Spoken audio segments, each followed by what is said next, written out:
How to use the timeline in Blender. First of all, you need to understand that the timeline shows all the frames of your animation in a horizontal layout. The playhead moves across these frames to preview your animation. You can scrub through the timeline by clicking and dragging the playhead, which helps you view how your animation flows frame by frame. Next, to set keyframes on the timeline, select the object or property you want to animate.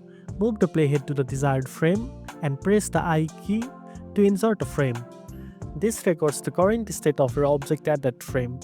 The keyframes will appear as small yellow diamonds on the timeline, making it easy to locate important points in your animation.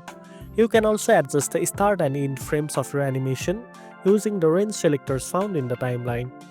This lets you control the duration of your animation, which is especially helpful when you want to loop or limit your animation to a specific section. Another useful feature is the playback controls located just above the timeline. These buttons allow you to play, pause, rewind, or skip to the beginning or end of your animation. Finally, you can add marker to the timeline by pressing M while the playhead is on a specific frame.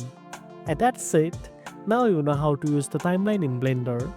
If you found this video helpful, don't forget to like, share, and subscribe for more tech tips. Thanks for watching, and I'll see you in the next one.